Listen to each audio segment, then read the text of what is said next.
G'day everyone, it's Justin and Matt. two dads again from BRRRRRM Australia, and we're coming to you today from a 2019 Toyota C-HR all-wheel drive.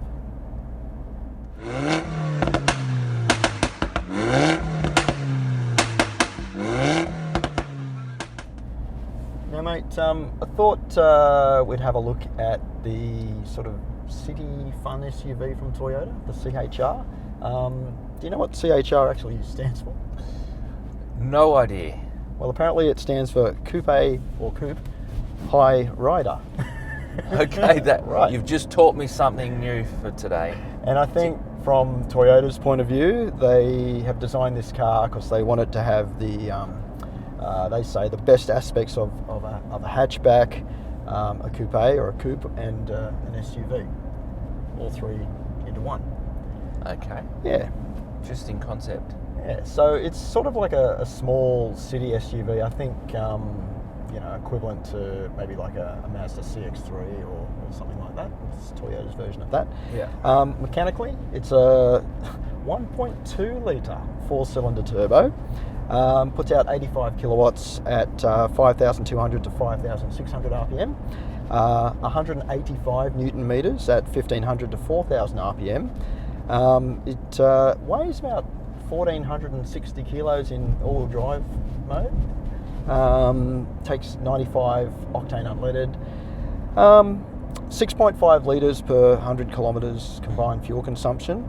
And it is available in 6-speed manual and CVT, which is the one we're in today. And the CVT has sort of like 6, faux gears.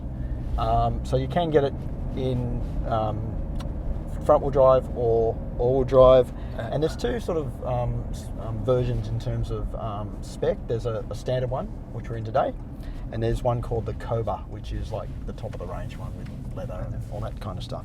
Right.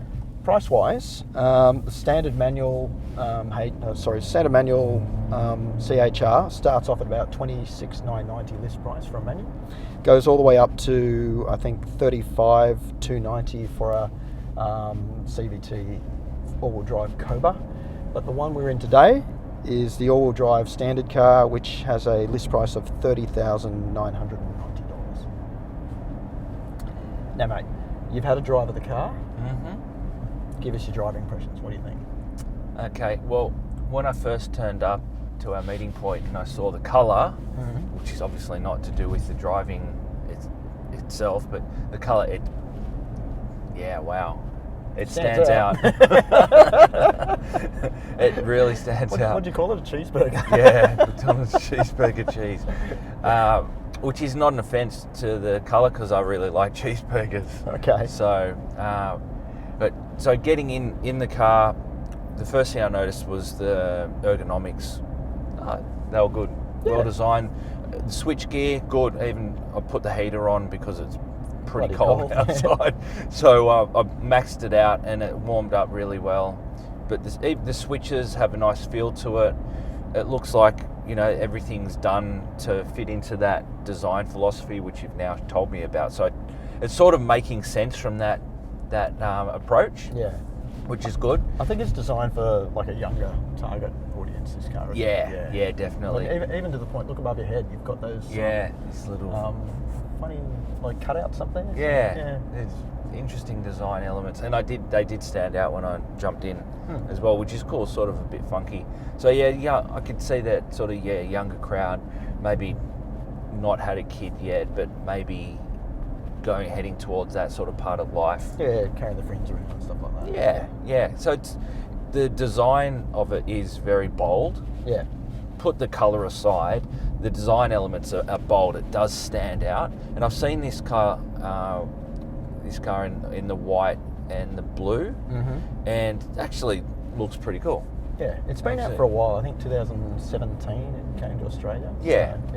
So they are bold, and it could be a bit polarising, but you've got to stand out from the crowd a little bit these days because this segment of the market's a little bit saturated. So that all good.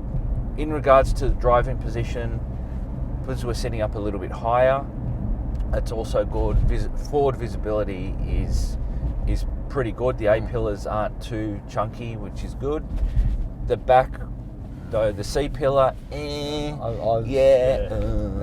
okay.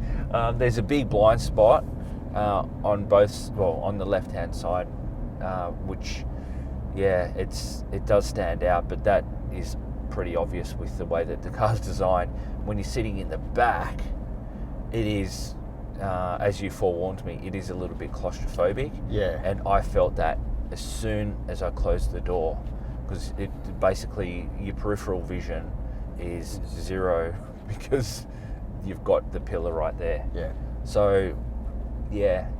I think just getting back to, like you're saying, like visibility wise, but I suppose if you're driving the car too, it is set up with a lot of safety gear that sort of can overcome that, I guess. It's got, blind spot monitoring. It's got rear cross traffic alert, front and rear parking sensors, and it's got a camera as well. So, parking it, it's if it didn't have all that stuff, you'd find it a little bit difficult, but because it's got all the vision stuff on it and everything like that, it seems to be okay. Yeah, and I did use the camera when I parked it, reverse parked it before, and it works fine. Guidance is good. So, it's good in that regard. In regards to the driving itself, it's just easy. It's typical Toyota, just everything it works, it fits. I can find everything. I was thinking, I've got to put the radio down so I can hear you, and I found the buttons were very intuitive, which was good.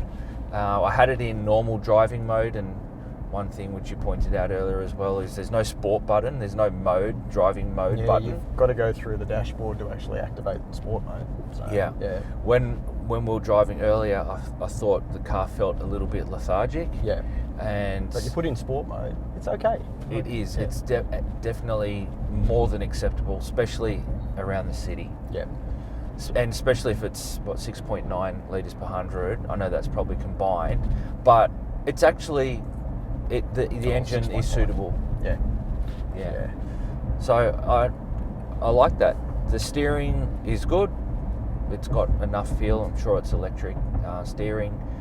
But it does the job. It's not a sports car as such. No, but it is a utility vehicle. Fun to drive, I've noticed. I don't mind it. The ride quality I thought was actually pretty good. Yeah. I mean, the standard car runs on 17s. It's got 215 60 17s, but the Coupe version runs on 18s. So I don't know whether that's going to impact on ride a little bit more. But perhaps. But this one rides okay. It does. Yeah, it does.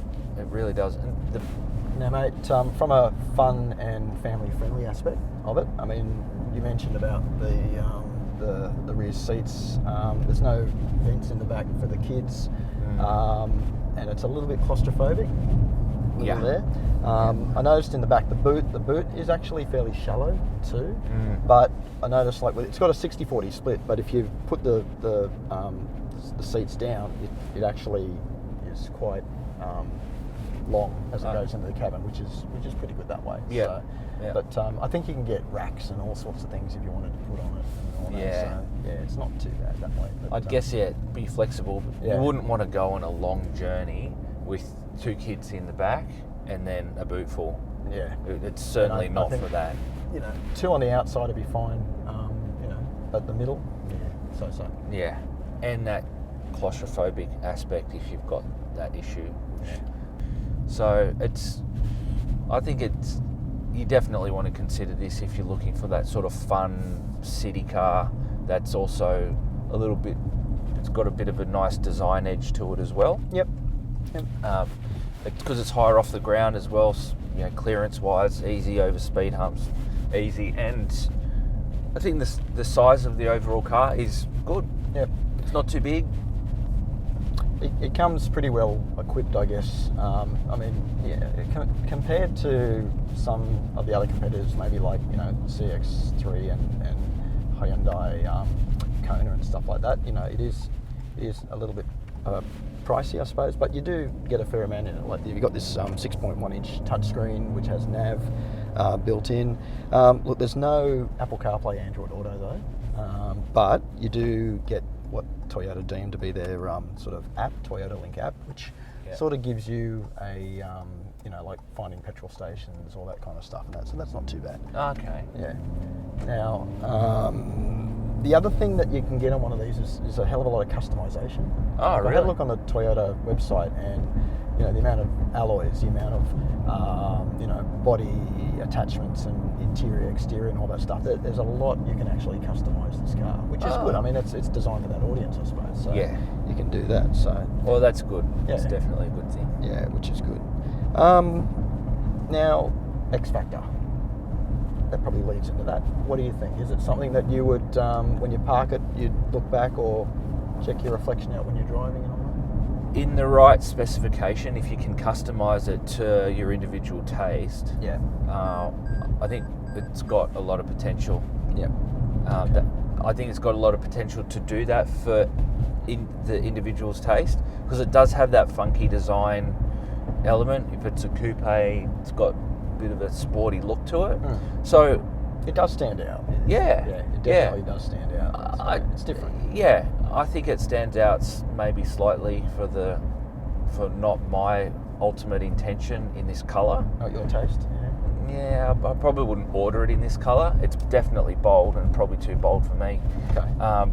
But if it was in a blue or the white, the pearl white, I reckon you could spec it so it would have a really cool X factor. Okay. Yeah, All so right. yeah, thumbs up from that perspective. Fair enough.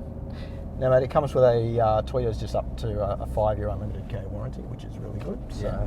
I think pretty much all of them do now, which is good. Yeah. 12-month or 15,000 k service intervals on the car, and they've got like a cap price servicing regime as well. So this thing for its first service, $195. That's not bad. Yeah. It's pretty good. So Yeah, that's good. Yeah. Good for the budget. yeah. So, but yeah, overall, I think it's pretty good. I mean, I like the styling of it. Yeah, it's fun to drive, but maybe I'm feeling a bit old as a dad. I don't know. Well, I don't think it'd be the car that we'd be going out to spend our money on, but I think they've got a little bit of a niche there with the market. Someone at work has one of these, and they speak very highly of it. So, Okay. yeah, from a buyer's and owner's perspective, I believe there's been pretty good satisfaction there, which is good. So, yeah, thumbs up for me.